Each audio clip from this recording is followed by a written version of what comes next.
Salam sejahtera kepada Miss Rozaini dan Mr. Ismail serta rakan-rakan sekalian. Kumpulan kami iaitu Kumpulan 29 akan memberikan informasi tentang struktur sosial masyarakat Cina zaman feudal pada hari ini. Terdapat ramai sejarawan telah mendakwa dinasti pertama ialah dinasti Shang, iaitu zaman awal tamadun Cina. Hal ini demikian kerana dinasti Shah tidak mempunyai fakta yang nyata untuk membuktikan kemunculannya.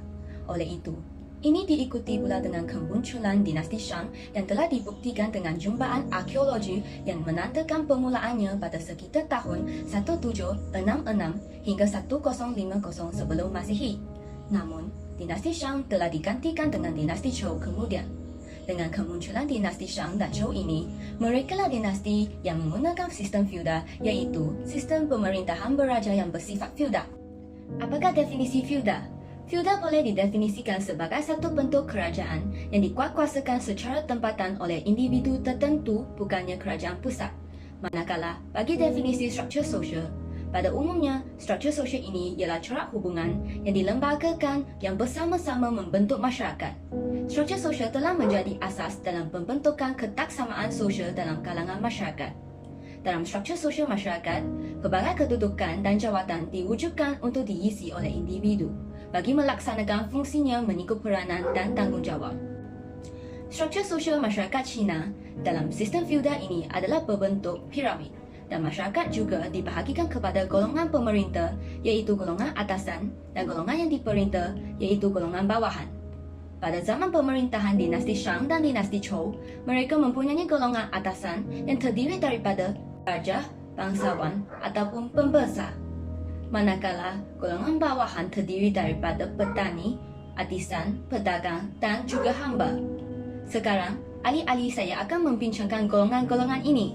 Bagi golongan atasan, golongan ini ialah raja, bangsawan ataupun pembesar. Raja mempunyai kewibawaan politik, ekonomi, sosial dan agama. Mereka mempunyai kedudukan yang paling tinggi, berkuasa mutlak dan menetap di pusat pentadbiran. Orang Cina percaya raja diberi mandat oleh Tuhan untuk pentadbir. Pada zaman dinasti Shang dan Zhou yang mengamalkan sistem feodal, raja berfungsi sebagai ketua agama, ketua tentera dan ketua pemerintah. Sistem pemerintahan dinasti Shang berbentuk pemerintahan beraja dan berganti raja dilatih daripada kalangan saudara lelaki yang lebih muda atau anak lelaki raja. Kuasa raja dipercayai merupakan mandat daripada Tuhan dan tidak memerlukan pengesahan politik kerana raja adalah daripada keturunan pemerintahan agama. Jika raja memerintah dengan adil, kerajaan dan rakyat dapat menikmati kemakmuran dan kesejahteraan. Hidup kerana pemerintahan direstui Tuhan. Jika sebaliknya berlaku, maka mandat akan hilang. Raja juga berperanan untuk melatih golongan pembesar di peringkat wilayah. Seterusnya, pada dinasti Zhou, Raja Zhou juga telah membahagikan wilayah-wilayah kepada tuan-tuan tanah atau feud yang terdiri daripada kerabat diri raja dan pembesar-pembesar wilayah dan memberikan kebebasan memerintah kepada wakil-wakil wilayah tersebut. Raja Zhou mengikut pembesar-pembesar melalui ikrar taat setia dan diberikan hadiah seperti kereta kuda, senjata, gangsa, hampa dan binatang daripada pemerintah Zhou. Selain itu, saya akan membincangkan tentang golongan bangsawan atau pembesar. Golongan bangsawan yang boleh dipanggil sebagai pembesar juga menduduki lapisan atasan dalam struktur sosial masyarakat Cina zaman feudal.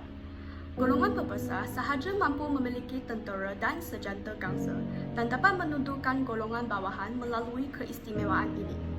Mereka yang mempunyai dua kumpulan tentera boleh dibahagikan kepada tentera menggunakan kereta kuda dan tentera berjalan kaki untuk mempertahankan masyarakat. Dalam masyarakat feudal China, walaupun raja menerajui masyarakat, namun golongan bangsawan amat berpengaruh di wilayah masing-masing. Dalam urusan pentadbiran dinasti Shang, raja biasanya dibantu oleh golongan bangsawan ataupun pembesar dalam urusan pentadbiran.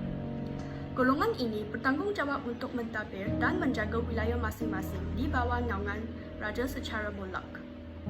Golongan bangsawan iaitu pembesar berhak mewujudkan sistem pentadbiran mereka sendiri melalui jabatan-jabatan yang mengawasi kewangan, pungutan cukai, pasukan pertahanan, undang-undang dan penyimpanan rekod.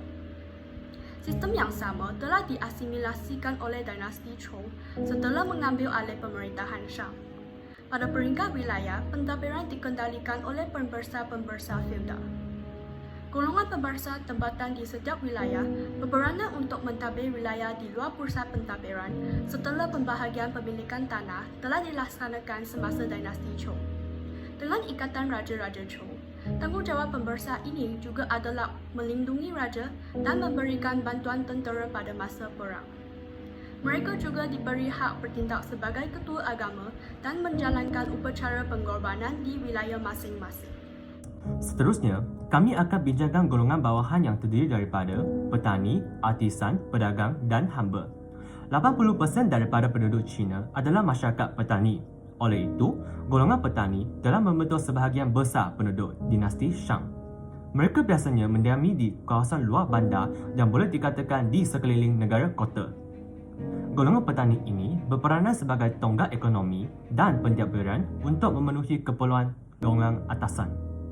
Terdapat berbagai jenis penanaman telah diwujudkan oleh golongan petani ini seperti padi, gandum, sekoi, barley dan jagung.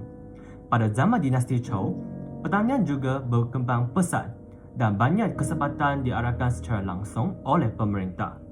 Oleh itu, perkembangan dalam bidang pertanian ini telah menyebabkan petani-petani untuk mencipta peralatan pertanian yang lebih menyenangkan. Sebagai contoh, penciptaan alatan pertanian dan penukaran alat pertanian daripada kayu kepada besi seperti tajuk, canggor, penyisir tanah dan tenggala telah memberikan sumbangan kepada ekonomi zaman feudal China. Seterusnya, ada dalam kalangan golongan petani yang berkemahiran, khususnya dalam teknologi gangsa dan barangan tembikar, pula menjadi golongan artisan. Golongan ini mahir dalam teknologi gangsa yang muncul dalam zaman dinasti Shang. Mereka telah mencipta berbagai barangan tembaga seperti bekas minuman dan makanan, senjata dan barangan tembikar. Gangsa juga digunakan bagi menghasilkan senjata perisai dan hiasan kereta kuda yang digunakan oleh tentera serta alat untuk upacara keagamaan. Namun, hasil mereka biasanya hanya mampu dimiliki oleh golongan atasan, iaitu golongan pembesar. Berikutnya, pedagang mula muncul sejak dinasti Shang dibuktikan oleh penggunaan kulit siput sebagai mata wang. Pedagang-pedagang prominent dalam dinasti Zhou muncul apabila kewujudan penyediaan jalan-jalan baru, terusan dan sungai yang dapat meningkatkan kemudahan. Pedagang-pedagang tersebut juga melabur keuntungan dalam tanah berperanan untuk mengutip cukai tanah. Justeru, pedagang dibiarkan hina dan dibenci oleh masyarakat, terutamanya pemilik tanah aristokrat. Selain itu, pedagang juga dianggap penipu dan penggaut keuntungan orang ramai. Hal ini kerana sesetengah pedagang sanggup melakukan tipu hela untuk mendapat keuntungan yang banyak. Oleh itu, pedagang telah menduduki kedudukan yang paling rendah berbanding dengan kedudukan petani dan artisan. Akhirnya, golongan yang paling bawah ialah hamba. Dalam zaman pemerintahan Shang, perhambaan merupakan ciri yang paling penting. Kebangkitan hamba muncul pada akhirnya pemerintahan dinasti Shang kerana kezaliman pemerintahan Raja Shang. Hamba tidak dihormati dan dipandang rendah oleh masyarakat. Golongan hamba berfungsi sebagai tentera paksaan. Buruh paksa digunakan untuk membantu kerja-kerja pemburuhan dan menjadi bahan korban demi tujuan pengorbanan dalam upacara penyembahan. Seterusnya, kebanyakan hamba terdiri daripada anak perempuan kerana dijual semasa kecil. Hal ini disebabkan oleh kedudukan wanita yang dipandang rendah. Mereka biasanya menjadi pembantu rumah, buruh, pelakon opera dan pelacur. Semasa pemerintahan dinasti Zhou, hamba berhutang telah diwujudkan kerana sebilangan petani yang bekerja di sawah-sawah kecil gagal mengeluarkan hasil yang mencukupi. Mereka akan dijadikan hamba sehingga hutang mereka telah diselesaikan. Kesimpulannya, jelas bahawa sistem feudal telah dilaksanakan pada zaman pemerintahan dinasti Shang dan dinasti Zhou. Sistem masyarakat iaitu struktur sosial masyarakat Cina zaman feudal adalah bersusun lapis dan juga dibahagikan kepada dua, iaitu golongan atasan dan juga golongan bawahan. Golongan-golongan ini mempunyai tugas ataupun peranan masing-masing yang perlu dilaksanakan.